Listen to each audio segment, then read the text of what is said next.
Good evening, everybody. Tonight we have Dr. J. Drew Lanham.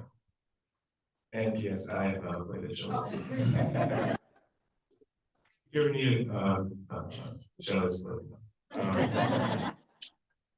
So, Drew Lanham is a wildlife ecologist, poet, memoirist, professor, conservationist, ornithologist, the list goes on and on, but basically he's a birder.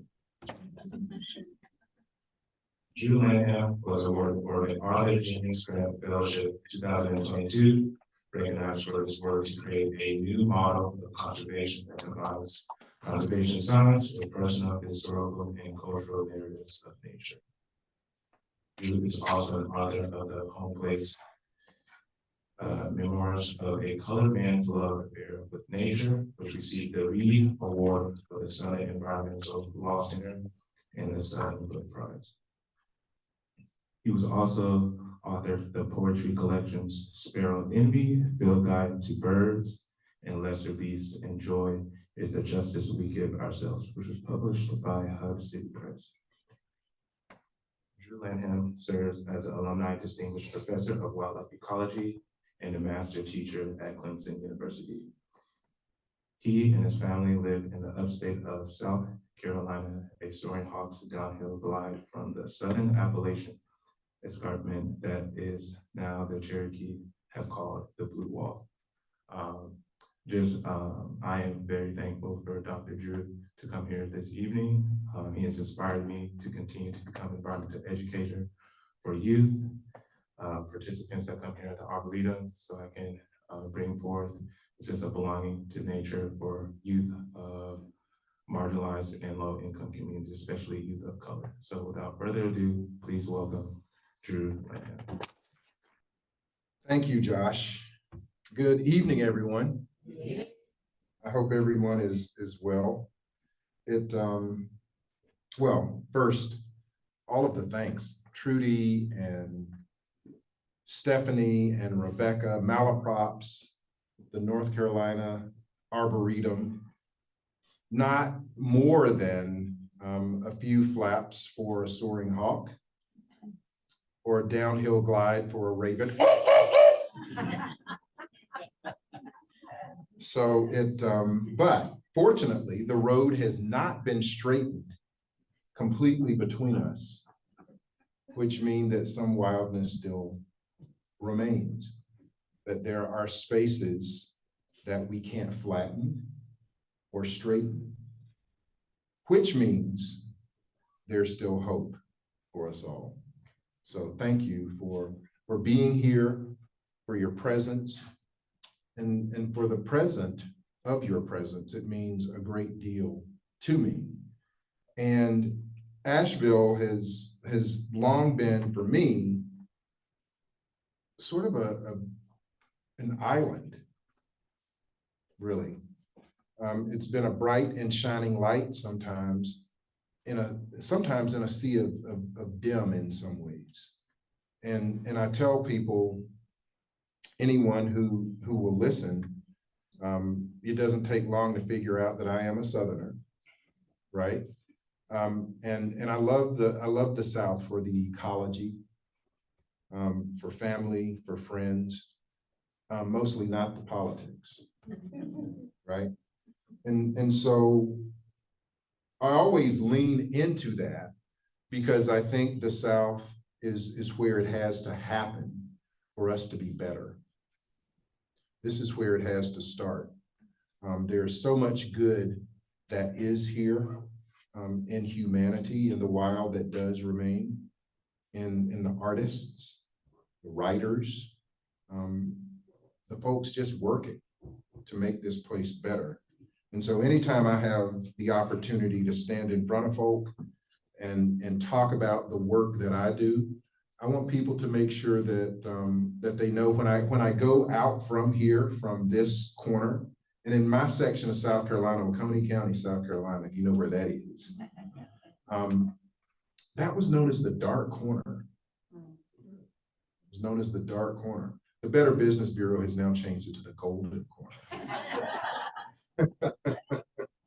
But in any of our corners, I think it's our responsibility to hold up a light, to hold up some light that shows others the possibilities of us. So tonight, I would like to share a couple of things. I would like to share a why. And as we were talking, I was talking with new friends a few minutes ago about birds, which it doesn't take much to get them talking about birds. That there is this question frequently for us of, I mean, we know sort of how birds migrate.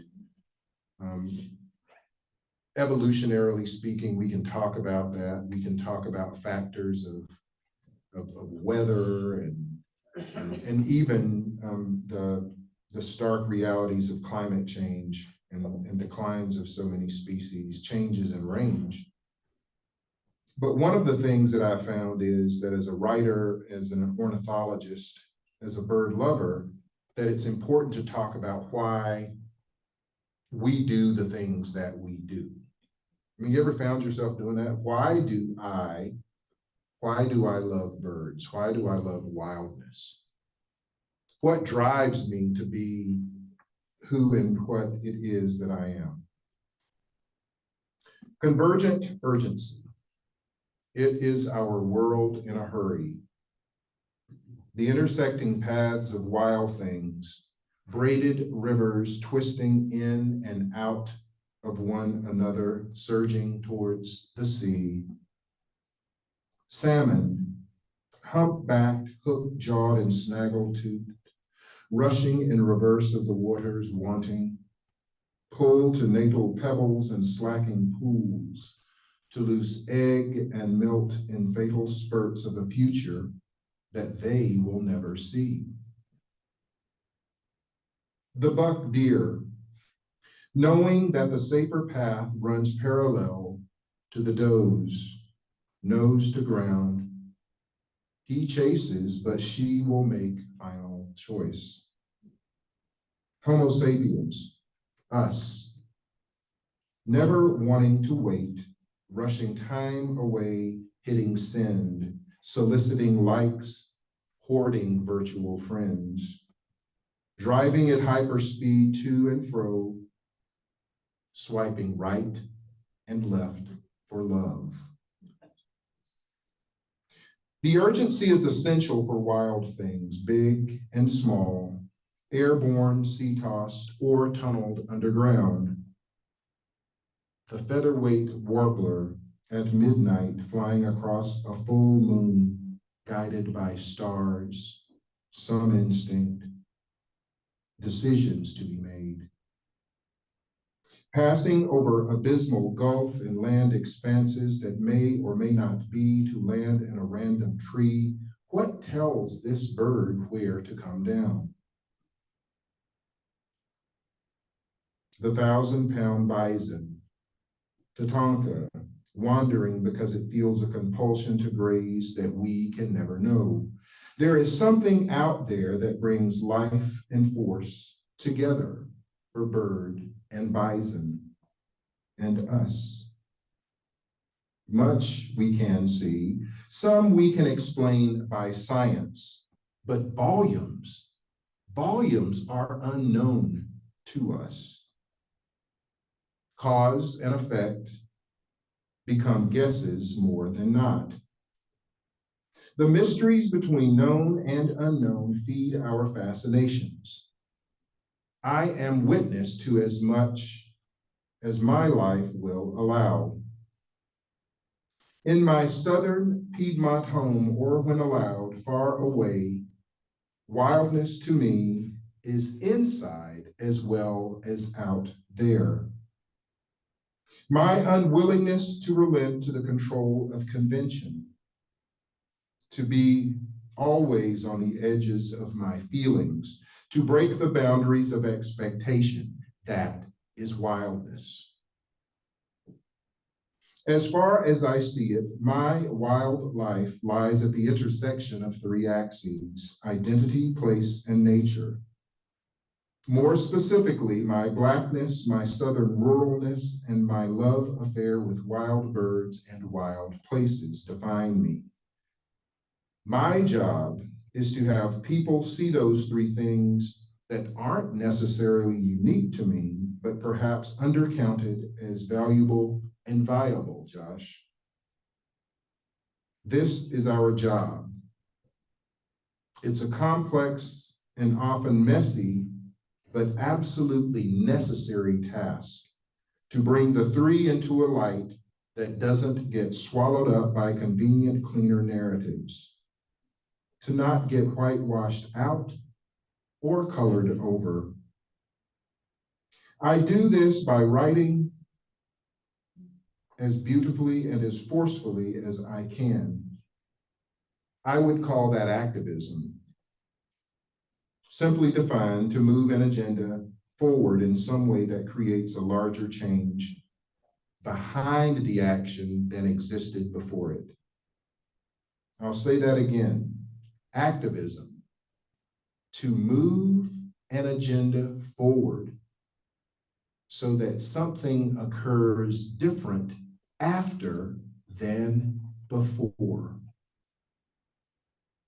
Even if that change is a different thought process heaved up on some previously flat plane of old paradigm, I want people to be changed after they read what I write, hear what I say, more aware, more thoughtful, more passionate, angrier, sadder, happier, pissed off, whatever.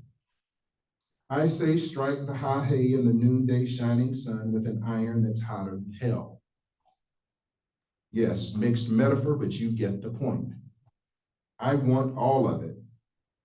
This is an immediacy that won't wait on proper protocol or even publication in the right journals. How do I bring this urgency to fore? How do I make the why become real? How do I braid my three rivers of Blackness, Southernness, and wildness into one?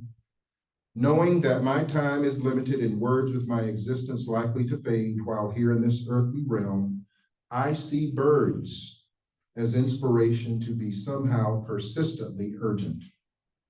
And so I watch birds, I study birds, I absorb birds with a yearning many days of wanting to be a bird. But since I cannot be that bird, and knowing full well Icarus's ego-fallen fate, I write about birds. I write for birds. And increasingly, I write to the birds. I write in poem and prose, I wordcraft in short form social media and long essay. I two-finger tap and minuscule mobile phone font, and still sometimes scribble in a longhand this illegible chicken scratched script that lies scattered in notepads and pieces of journals as draft stories in ragged verse. I gather all of the writing and weave and wrap until there is some story or verse in which I can nest. I spend much of my time in my truck parked on the shoulder of the road, away from any formal room or space supposedly dedicated to my writing craft. There's no desk other than my dashboard and steering wheel. My phone is typewriter and word processor and laptop. My binoculars and camera lie in the passenger seat to spy, to inspire, to confirm what I see. The notes start with a word some bird brings to mind, or maybe it's the way the pasture grass waves that day, or how the clouds cast herds of giant shadows on newly plowed ground. Or maybe it's how another unarmed Black person died because someone in a blue uniform was afraid. Or dozens get gunned down in the next massacre in a supposedly safe space. And a Shrike's larder of some hapless dead thing reminds me of being stuck in an inescapable thicket of violence and hate. And so I sit and watch and think about the beings I know intimately by song and plumage and habit. I write often with no intent of anyone else ever seeing, but as an exercise in solo worship and mind space sacrifice. A murmuration becomes a sudden meditation, a call from a plover alms. There's this melding of realities that causes me to lose track of responsibility and time. I know this is a selfish act in small personal space that I do not always share willingly with other human beings. This might be wrong-hearted, but it is who I have become, an introverted ornithologist, codependent on this ornithotherapy that the birds give without cost. But I gladly pay anyway. Knowledge is power, and the more I understand the interactions between earth, sky, birds, and us, the better armed I become to defend the soil and water on which we all depend. I pay with attention and time. I pay by becoming more familiar with birds than a cataloging of numbers seen will ever show. I know the birds by chips and churs and self-harmonizing sonatas. I know the birds by the flash of red and gold epaulet. I know the birds by miraculous journeys spanned across watery gulfs and landscapes lain desolate by so-called progress. I know birds by the way they launch themselves into the air on a faith absent worshiping any gods except lift and thrust. I know birds by home, by my native Piedmont fragmented into jigsaw pieces, by the Blue Ridge hanging on to what's left of wild, by low country salt marsh pluff mud stinking so good. I know them by places far away, the tundra swan winging through moonlight in the South Carolina low country, going back to some Arctic realm, by the handful of less than an ounce of feathers surviving predator and destructive perversion to perch itself in my fortunate view, to grace my puny ground-tethered existence here. I connect birds to past and present. I place my hope in birds for future presence. My mantra: watch, revere, write, repeat. So, if you think I'm a little obsessed, maybe that's a little bit of the explanation why. So I wanted to share a few pieces from this little book that I'm very proud of. I want to give a shout out, and Stephanie was talking about indie booksellers, and it's such an important thing. And yes, they are alive and thriving. Malaprop's is famous, legendary, right? And so is the publisher of this book and my other poetry collections, Hub City. I like to think of these communities and indie bookstores and sellers, publishers are really, I think, even as reports of demise, as Stephanie said, have been vastly exaggerated, there are opportunities to go away from big box to smaller box, right? So make sure that you support your indie booksellers. I've had so many wonderful opportunities in this tour to do that. So I'm grateful to Meg Reed and all of the staff at Hub City in Spartanburg, South Carolina for being there for me as a writer. Okay, so this book is poetry and prose, and as you can see, I carefully planned with old boarding passes what I was going to read, but I think in what I've picked out here, there are a few sort of select pieces that hopefully hit home in some ways.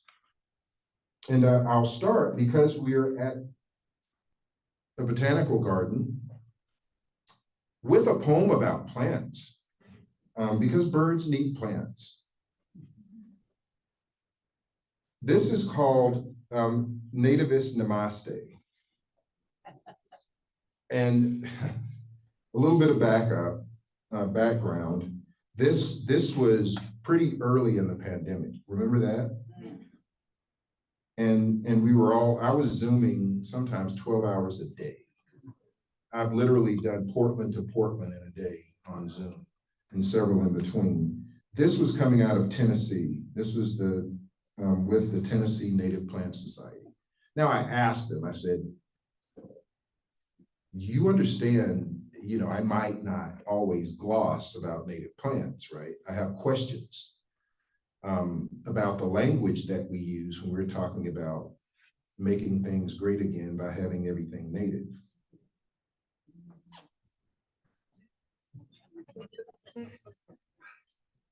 Zoom screen sometime in 2020.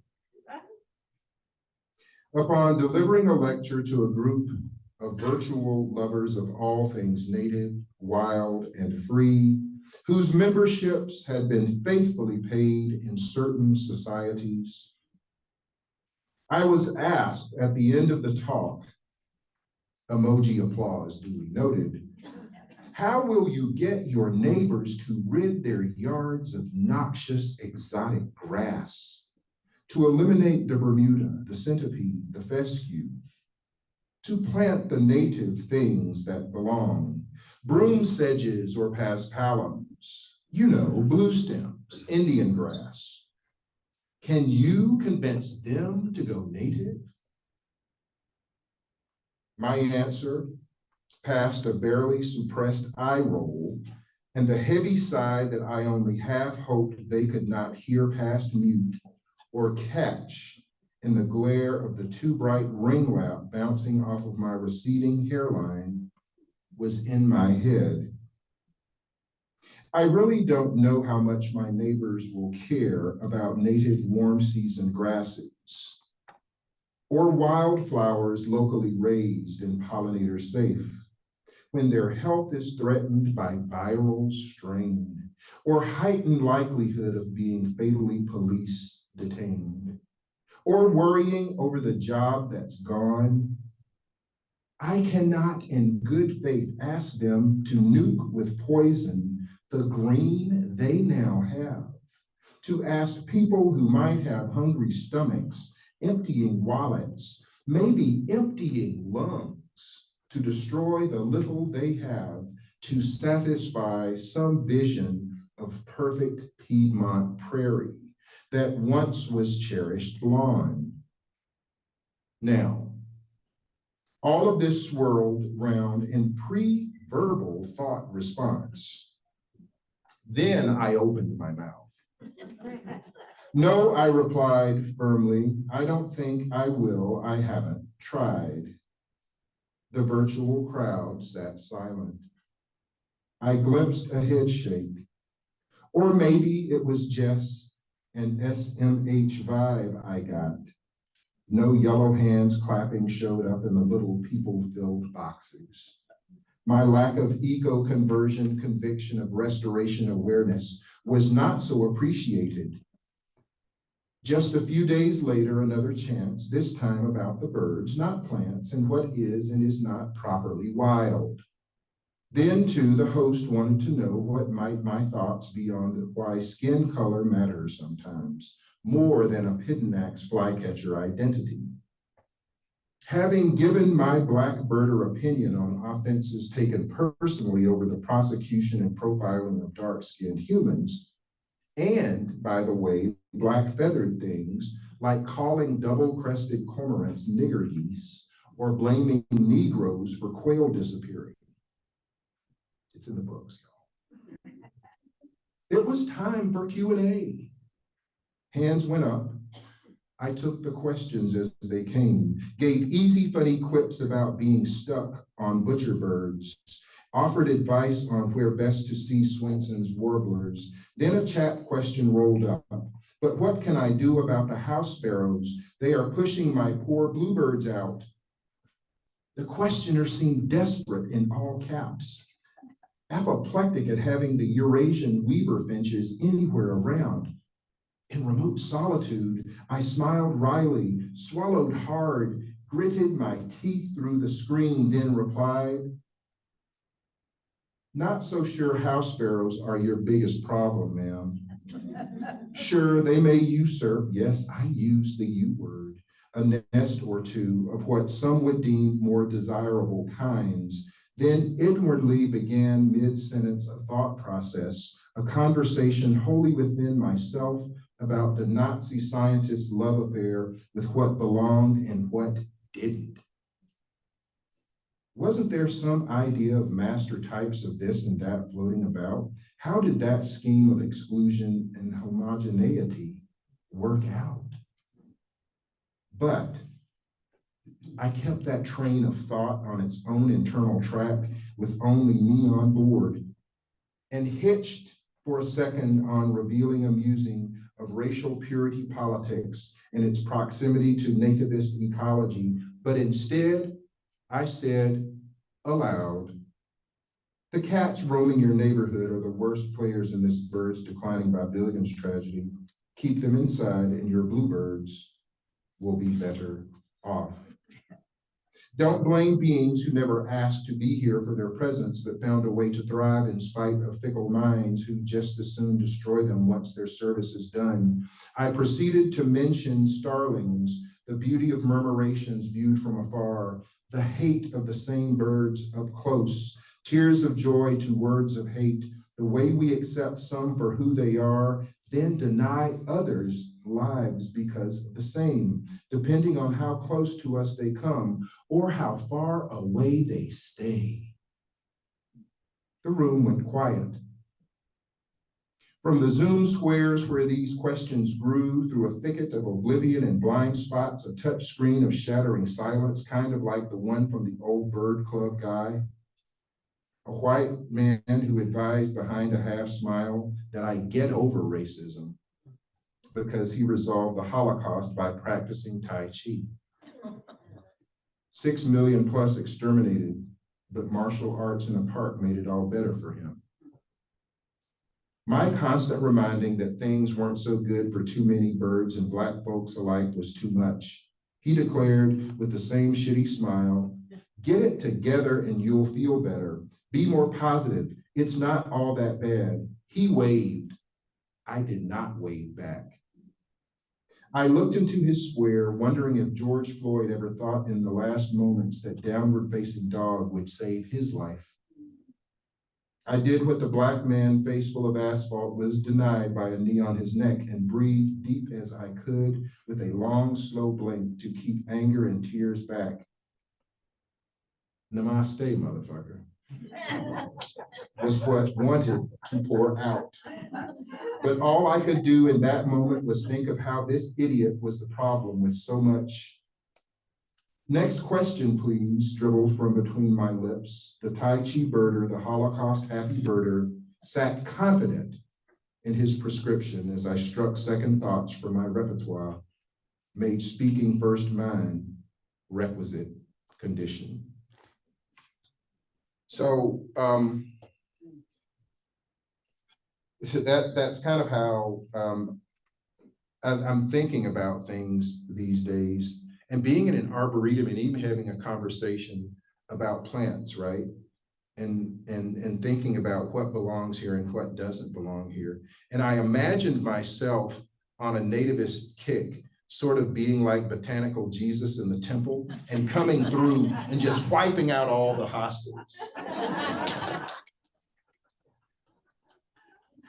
But then I got hostas in my yard, right?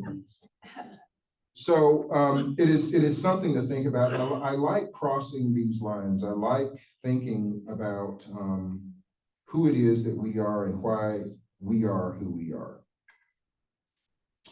This next piece is for a new friend, for my friend Barbara Gavell. Thank you. This is called Big Easy Black Bird. This is for my new friend who loves crows. There are stories the string of beads would tell, hanging now as they do, from the sweep of live oak branch, festooned like so much glamped up Spanish moss. What manner of drunken debauch warranted arboreal launch? What was bared? What stayed hidden? Who sinned? Was everyone the next day forgiven? Does God on that day sneak a sip? Would Jesus throw baubles at Mary Magdalene, ask her for a glimpse? A crow strolls by, black as night beneath a golden strand, hanging a bit more than head high, wobbling a bit in its corded walk. Drunk, I wonder? Hung over under the overhanging glimmer. It is the privilege of voyeur bird to see, but not to tell. Wonder with my morning bourbon at my lips to hide the smile growing, what kind of big, easy crow I would have been.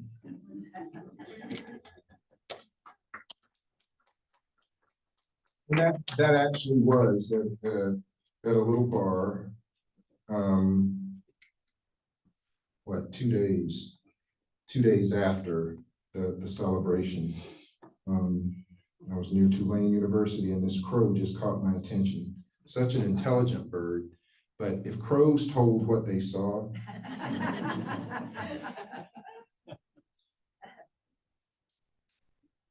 I love thrushes, and it being the migratory season, thrushes are birds that are especially musical.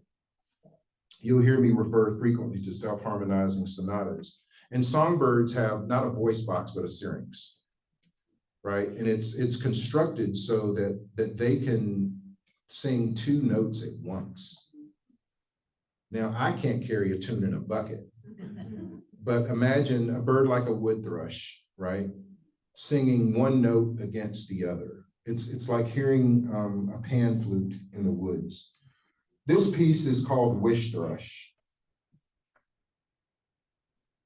Perhaps I'm just twisted, seeing birds and everything. A break from the monotonous must-do necessities.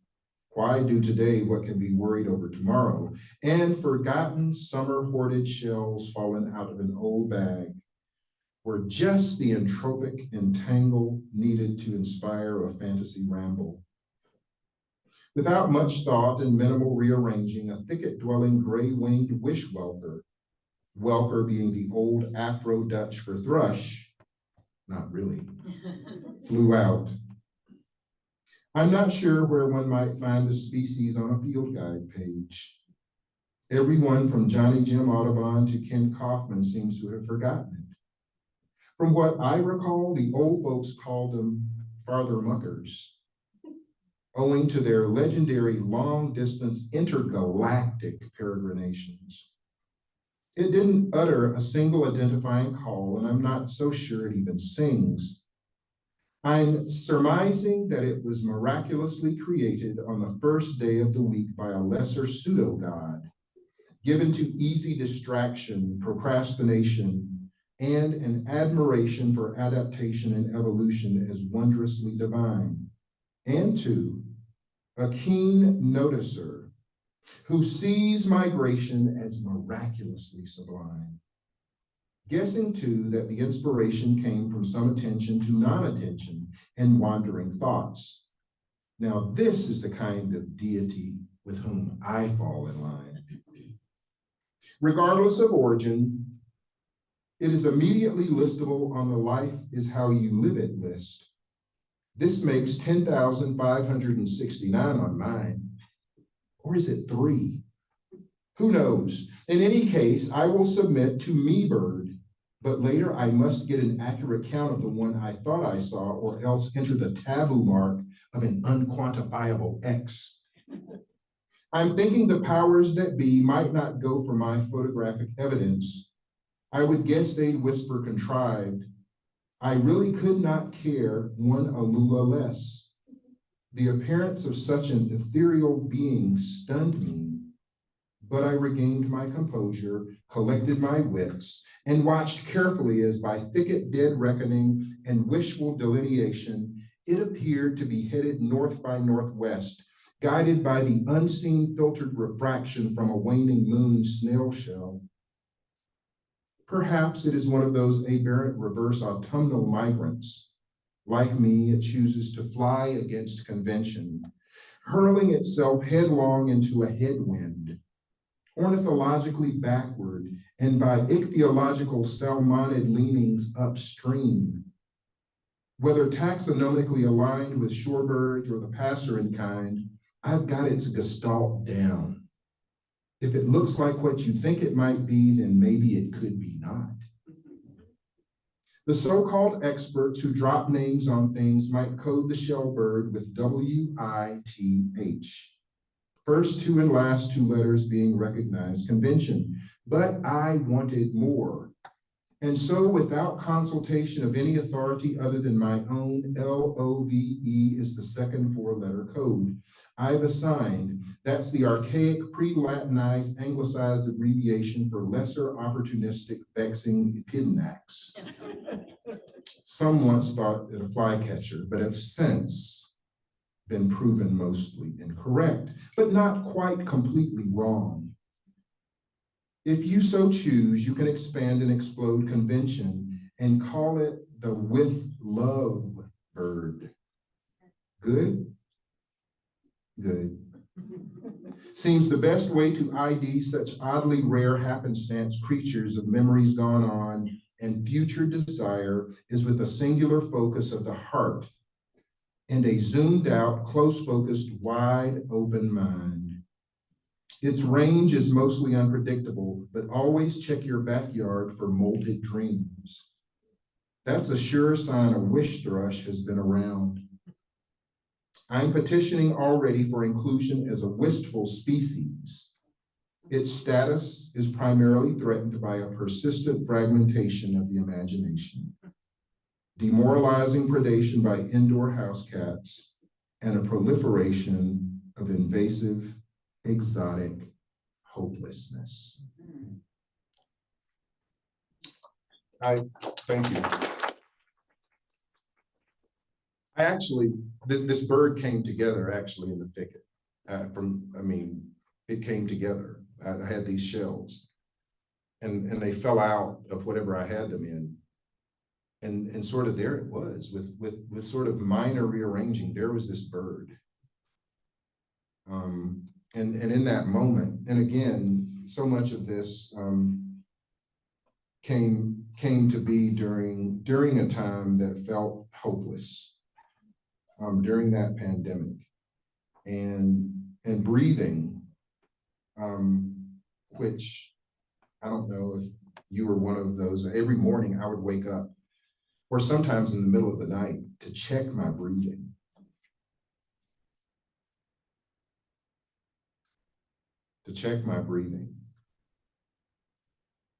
And then George Floyd was throttled, and I had to check my breathing again. This poem is called Breathe. Breathe in now, deeply as you can. Pull every molecule of this life into your being. Every bit of love and goodness you ever had the pleasure of giving or the gift of receiving. Suck it into your marrow bone. Do not let it stop at your lungs. Hold on. Now that it is all in, release it out. To be a free bird in flight. Exhale this next existence, liberated as if it were everything and your last thing, because it may be. Now, breathe in again. Now out again. Repeat until you cannot. Thank all the good gods you know in between chest rising,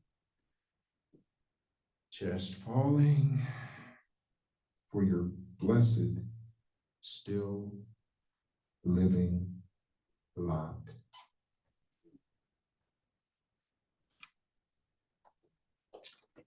Thank you. I'm going to finish with this. I want to leave ample time for questions. But one of the things that that drives me is the state of wildness. I spend a lot of time conjugating wildness in all its permutations, what it means. And so I don't know what this is. Maybe it's a challenge, a request, a proclamation. Be wild. Seek wildness wherever, however. Find the freedom of the tether torn away from tame. Whether it be worshiping a single bird flying or a galaxy of stars, light stitched in darkest sky, calling you to get high on endless time. Find wildness, treasure wildness, roll in it and stink of it. Claw, scratch, and scuffle to remain in it. Raise nose to the wind and travel towards its seduction. Stay close by and conjure it to you. Burrow down into it. Climb high to reach it. Sleep in it. Sleep with it. Go feral first if you must. Escape. No, self-liberate instead. Break out. Run, slither, gamble, slide, jump over, jump up. Rub head on cedar trees to tatter mark where your heart has claimed it all. Piss on pawed up ground, squat behind bushes, grunt, bellow, scream, growl, dance the crane two-step, howl. Migrate over watery gulfs to fall out in it the next morning. Ride the tides and breach below.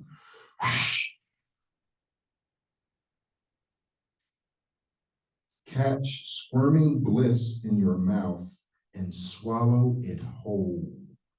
Swim upstream to spawn in it and know that in your last acts, reality rotting away, but still somehow knowing the final spurt of joy laying in that riffle will bear more.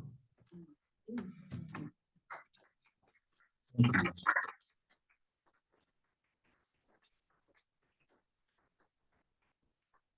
And I promise I was not under the influence mostly. The writing of this book, or maybe I was. You know, I asked about 2020. That was a short time ago. You know, and I still think about what that time meant. That time of isolation, of having to turn to nature so I didn't turn to other things to get me through, right? And so I'm grateful to Meg and Hub City for publishing my work, and I'm grateful to you for listening to it, for reading it, so thank you. Would love to have questions. Yes. Okay, so I went to a lecture by somebody from a local chapter of the Audubon. Mm-hmm. And afterwards I asked him a question because of something he had said, and I've got the distinct impression that I shouldn't have birds at home. You shouldn't have birds at home? Yes, like parakeet or my cockatiel. He Oh, was really clear that, oh no, that's not good. And were these birds trafficked across the border? I don't know And- for sure. I rescued the 4 of them because Yeah. they had been turned back in. Right, And I know that they can, you can incubate and raise parakeets and Right, stuff, right. but I mean, it's opened my mind to the world of birds. So it's not all bad. no, I think, and the reason I ask is because there's still a pretty active trade, wildlife trade, Sure. especially in parrots. And so I tell people, if you have birds that are not those birds captured from the wild, or progeny thereof, then you're doing, I don't think you're doing any harm. If you've rescued birds, I don't know what device those rescue birds are supposed to be left to, right? I don't think there are any wild release programs. There may be, I'm just not sure. But the interesting thing about parrots, the cetaceans, parrots, parakeets, cockatiels, cockatoos, their relatives, is these are extraordinarily intelligent birds and long-lived birds. And birds that often will sort of take on, they express the energy, they give back what they get. So, I think it's an important thing. One of the things that parrots, parakeets, and others do is they help us understand that we're not the only ones in the room thinking. I mean, if you have companion animals, dogs, cats, you know this, right? You know this. And I think we accept that because these are animals that in some ways have co-evolved with us, at least socially. But then for an animal that can, unless we do something, that can take off and just fly away, there has to be an understanding. I have a friend who has who's partnered with an African gray. His wife actually is the bird's partner. He's just kind of there. Yeah. And this bird had the opportunity because he was in this bird's face, right? And I mean, just in her thinking that he was being fun with the bird. And this bird decided, I'm going to give you a kiss that you will not forget. Now, if you've ever watched a parrot manipulate that beak, it's like another hand, right? And it's extraordinarily powerful. How many of you have ever cracked a Brazil nut without a hammer? Parrot can do that easily. This bird took his lip and it could have just literally split it in half. Didn't.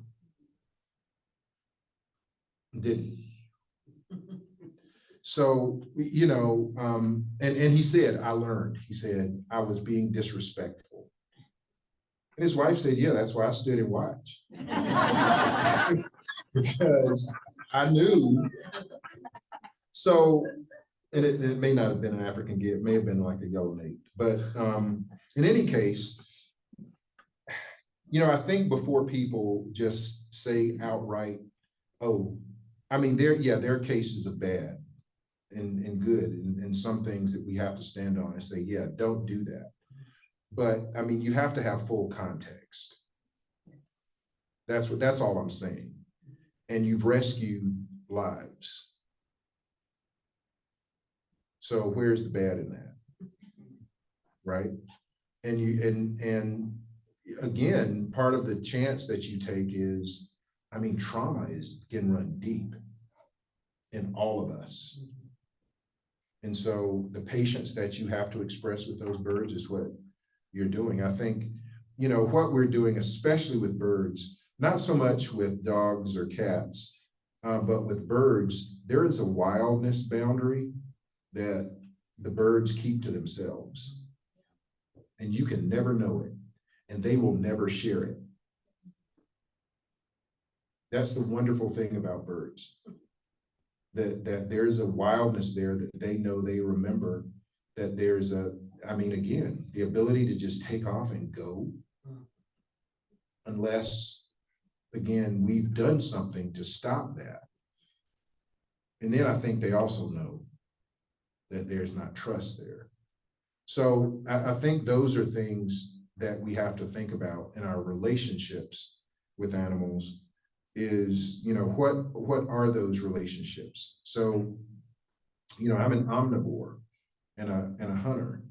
So I gotta make my sort of peace with killing and eating.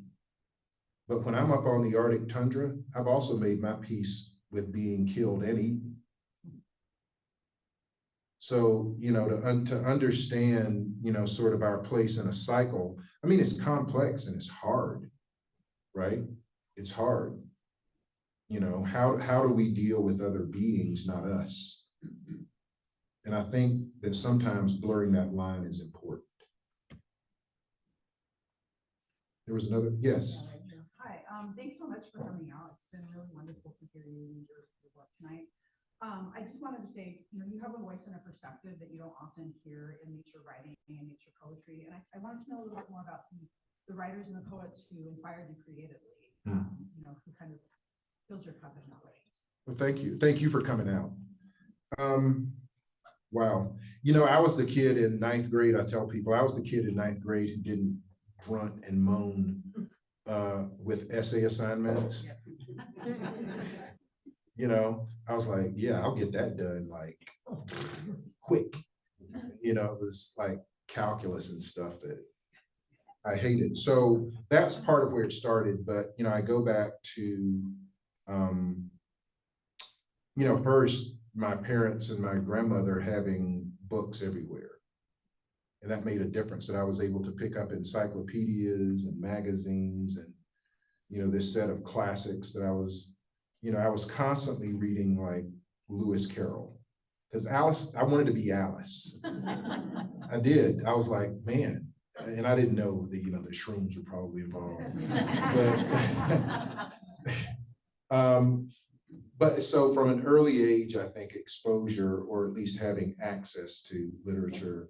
But then again, when, I had a chance to read Whitman, it just, I was like, oh. And sometimes, it was an open door to exploration. Melville, I read Moby Dick in the 8th grade because, it was, here's this life on the sea pursuing these beasts, but this thing is going to get back at you. It was sort of like karma, right? And so that set a stage for me. Thoreau, I fell in love with transcendentalism probably in the 10th grade. And of course, later it was Aldo Leopold. And Leopold really hit home because a lot of what he wrote about seemed close to home, as a living on the farm. Langston Hughes is a poet. Hit me as one of the first, really is one of the first Black poets that I was paying attention to. But then, I have loved the writing of James Baldwin, and just in a way, and I'm in a group now where we get together once a month and discuss different writings, and it feels sort of like class all over again. But I love the way that Baldwin speaks to our current predicament. But for Baldwin, it all boils down to love in this really sort of simple and complex way. So there are lots of it. Rachel Carson, right? As a kid, there was, I read Sterling North and Rascal. I wanted a raccoon before I found out that I should not have a raccoon. yeah, just, just so many writers that have influenced me. Janice Ray, An Ecology of a Cracker Childhood. And it's important for Southern writers to hear Southern voices. Some of you might know Janice, and I've told her this, I sort of stalked her to my first writing workshop because I wanted to hear her work. I wanted to hear her read Ecology of a Cracker. How many people have read that book? Make sure you get it, and many other things that she's written. But Janice was a Southern writer, not white man, who let her voice come through. And that was important. You could almost hear it. And then when I heard her read, I was like, oh my God, I swooned, right? But it gave me permission. It was okay to be a Southerner, right? That, people, and what I found is that lots of writers were having to go to Vermont to be Southern. It's a thing. So yeah, those are some of the people. There are a lot more. My friend John Lane, who I talk with every day, another Southern poet who really helped me get grounding as a poet. And how many people in here practice poetry? That means that 3 times as many of you has raised your hands. There's a sphere of poetry, right? And so, John is a wonderful prose writer and poet, but really, I don't have an MFA. I'm just going to tell you. I'm not trained. So ignorance is my bliss. I get away with things that people say, well, you should have learned that during your training. And I say, well, I'm not trained in that. If I screw up on bird anatomy, you can come at me. I'm not trained, I'm wild. But there are lots, there are lots of people, so many that have sort of trained me in a way to give me allowance. Thank you for the compliment. But I think nature writing is important. Some people have declared it dead. I think everything is nature writing, because even if you're writing about self, you're writing about the nature of yourself and your relationship to your ecology, which is what's around you. So, by the way, Marvin Gaye inspires me. Best album of all times. It is. So yeah, lots of inspirations. I'm constantly reading sort of different people, just even sometimes it's lines, right? There's something you should listen to. I mean, it moved me. He's a poet who had sort of a bad reputation, deserved or not, or should I say a different reputation. If you read D.H. Lawrence, Whales Weep Not, read that, but then go listen to the rendition on Paul Winter's album, Whales Alive. And here's Paul Winter playing that soprano sax with whale calls and clicks, and Leonard Nimoy reading D.H. Lawrence. What did that do? It got people in the mindset of thinking about whales in the early 70s as thinking beings.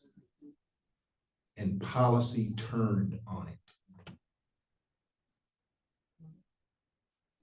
So, this blending of art, words and music and how we come together, it can be extraordinarily powerful. Extraordinarily powerful. And so that inspires me to think about words. And I've got collaborations going on now with I'm working on an operetta with Gabriella. I'm working on a play. I'm working on on an animation. So I want the words to come alive in different ways.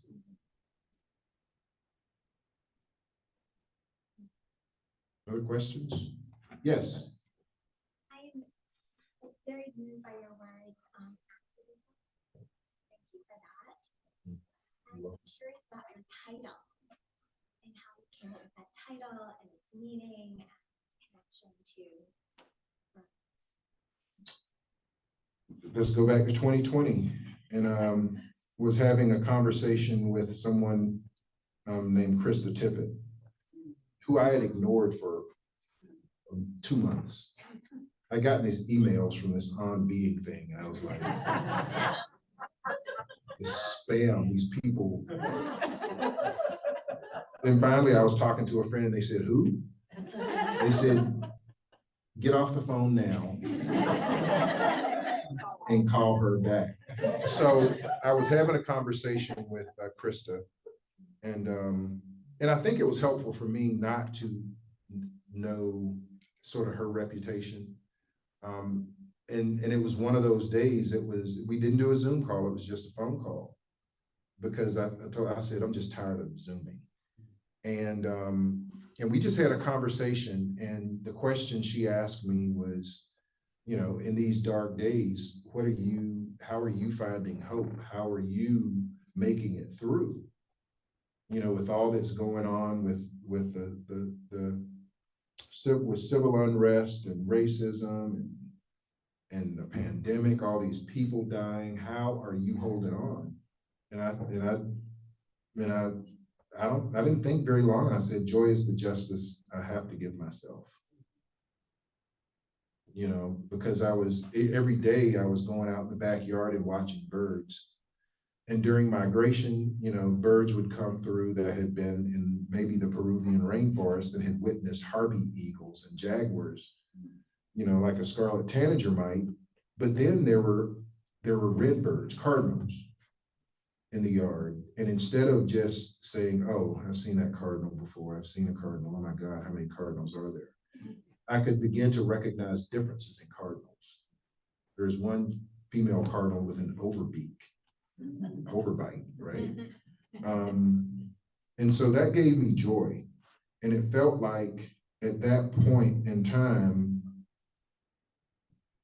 you know, because I didn't feel, I mean, even if I could have been social somewhere, it didn't feel safe to be social. So my grandmother used to sing "This Joy I Have," and it's in the book. It's a Shirley Caesar song. "This joy I have, the world didn't give it to me. The world didn't give it, the world can't take it away."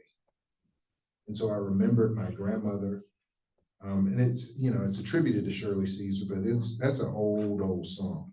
I'm not sure anybody knows who wrote it.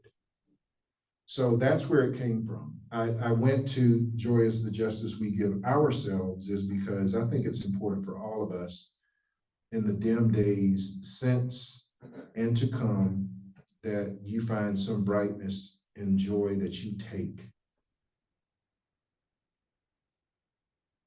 I mean, not to the detriment of anybody else, but, you know, the world would have us many times, and I say the world, would have us be dim and dour. There's a market in that. Yep. There's a market in that, and people depending on hopelessness. I'm not going to be that dude. Not that I don't feel hopeless some days or mad or so. Joy is the justice we give ourselves. I'm not going to wait on justice. I'm gonna have it. You're welcome.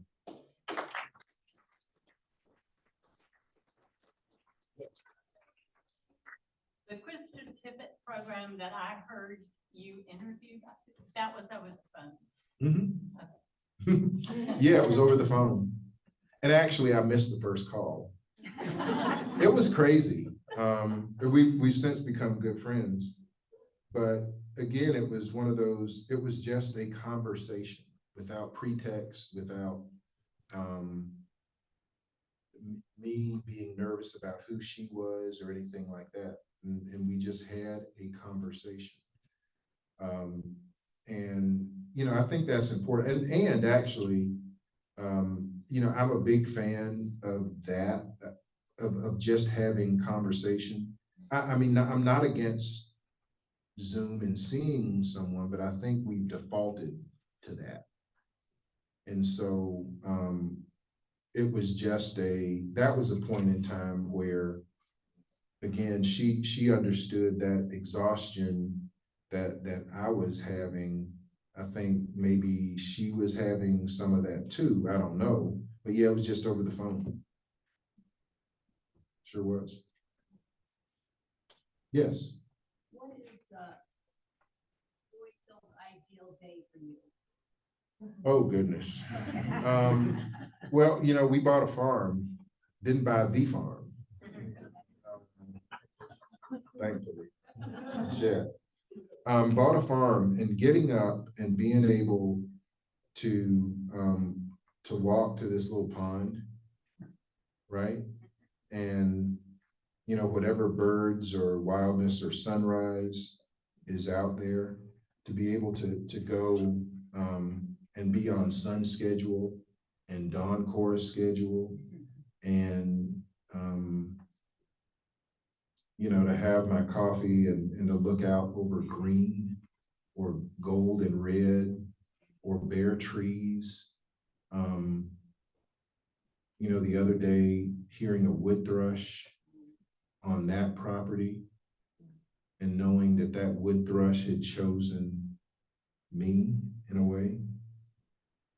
It felt like, now I've never worked, I grew up on a farm, but I realized how much of the work my daddy did, because now I'm doing it all. And I've never been more exhausted at the end of the day, but that tractor is therapy. Those walks to the pond in the morning, it's like meditation. So that's part of a perfect day, being at that pond that night and being deafened by frog calls. Right? And one night, early spring, being down there, the chorus was just so loud. And you don't see bats anymore, but I saw bats. Right? And then all of a sudden I hear this. They're beavers that moved back in. So it feels very much like paradise. What I imagine, because I was thinking about it today, I'm like, what if heaven or nirvana or wherever, man, you're working harder than you ever worked, but you get to experience this. And you feel like, we had a hive of bees in the house, in the attic. So a guy came and he invited me up to remove it. At first I was like, I don't know. Went up, and the nicest bees ever. So, we relocated them to one of the meadows, because my mantra is, for this farm, is Little Beaver Dam Creek Farm. My mantra is cultivating words, wildness, and wellness. And part of this is letting this land rest. But these bees, we collected all this honeycomb, and I let this comb drip for a week. And this morning, I decanted that gold. And just tasting that sweetness was an emotional thing for me, because these bees are given this gift, and I hope that they like the new place that they're given well enough to continue to do it. But that's, so my my grandmother's whole thing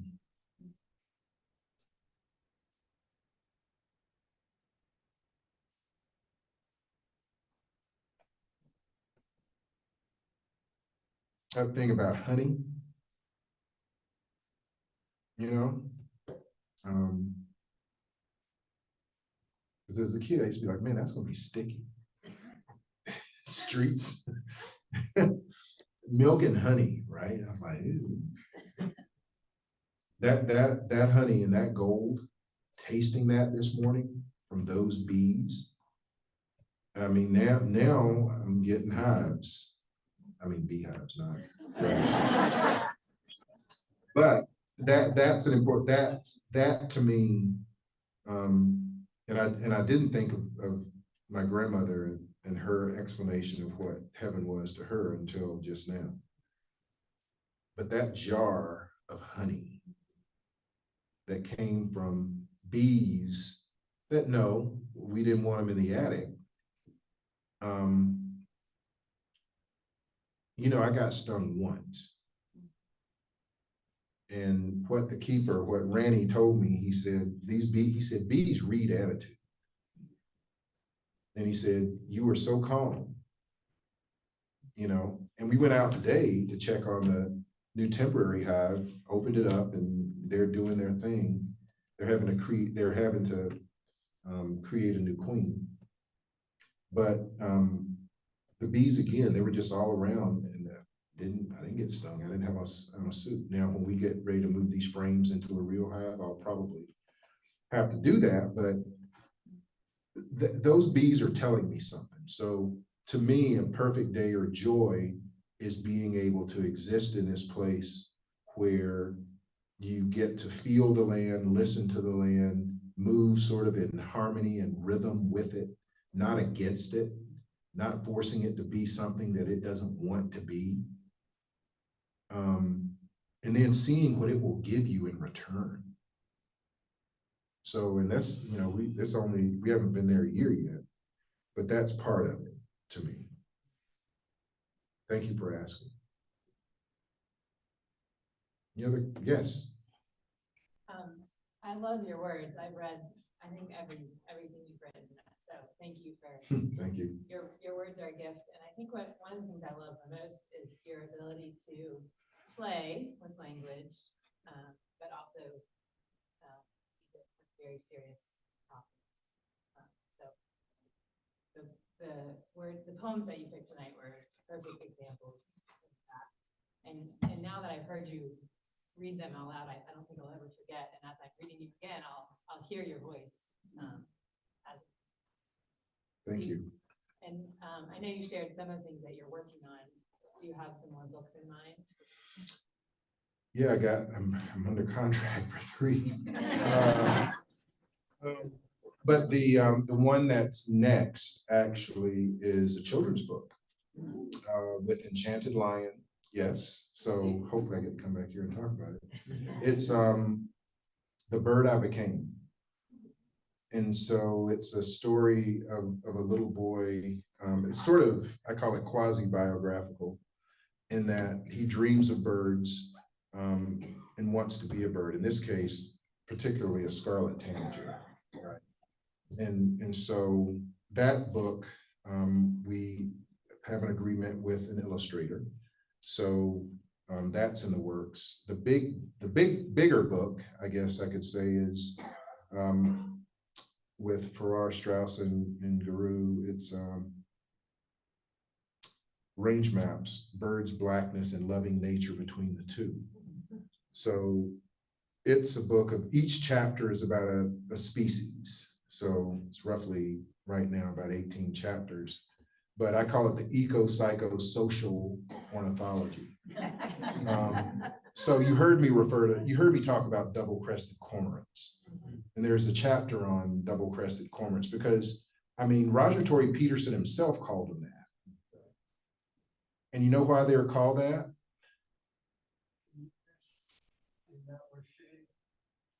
It's a bird. I think I heard you speak to this in the past, maybe.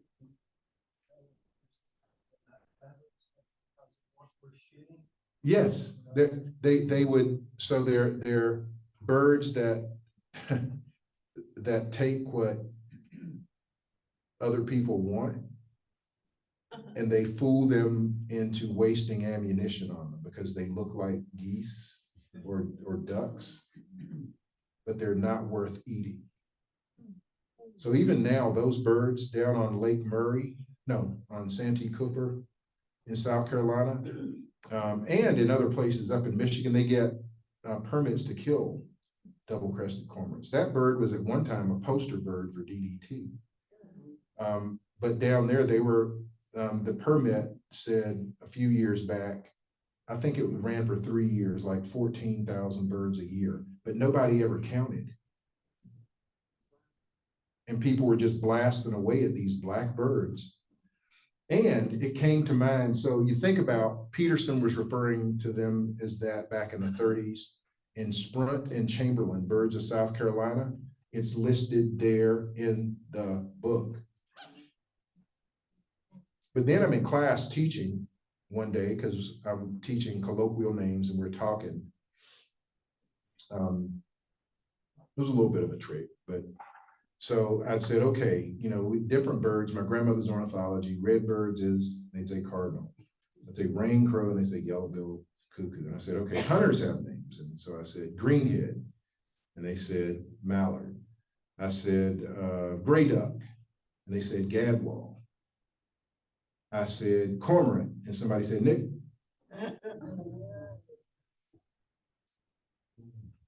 20-year-olds.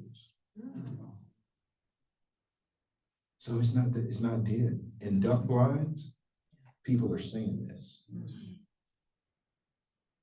So I had somebody actually on a call, they said that's not true. And I'm in the thicket, I got the book and held it up. I said, here it is. So, and you find instances of black things like melanistic animals or the phase, you find animals being called that.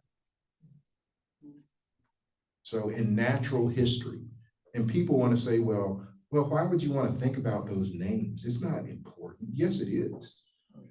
Because people have thought about these derisive names for these animals, right? John was telling me, I think it was John, yeah. No, Ralph, a hunting buddy of mine, he was out,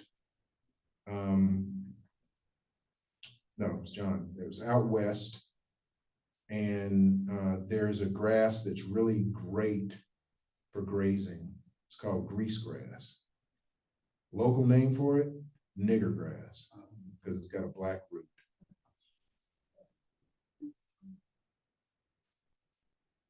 So, you know, this blending of nature, right? And the words that we carry on. You won't have to dig too far locally before you'll hear, right? You'll hear words that still live on. So I want people to know, in part, I mean, selfishly, that I know, but I also want, I mean, birders, for example, to understand, you know, that we're not free from, that it's not just about watching birds. And my challenge to birders is I can't understand how birding can be so popular and birds be doing so bad. That means people are doing too much watching and not enough acting. 3 billion in the last 50 years. 3 billion birds.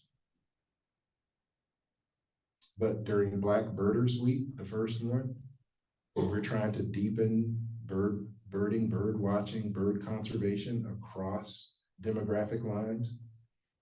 There were listservs that would not allow you to even mention that. Oh, we kept a list. So thank you for noticing, but I think, you know, in activism, I think that's part of why, and not just from sort of a racial perspective, but it's why conservation has failed. Conservation doesn't mean conservative. And I'm saying conservative in the point that, you know, we assume that everybody loves, I don't know, warblers. They don't. Even there are quite a few people who like to watch warblers who don't love them. So, you know, in the sense that if we want to hold on to nature in a way that there is some left for generations to come, then we have to act. We can't just sit and watch. So in those ways, I want to write in a way that's beautiful. I don't want to beat people over the head, because then they're just not gonna, they're gonna say, there's an angry Lanham guy. That's why I wear camo. I don't want people to see me coming. But to understand that there is beauty in this world worth fighting for. As bad as things are, there is still beauty in this world worth fighting for.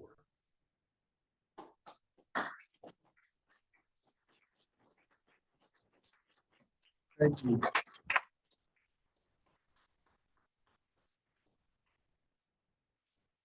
Welcome.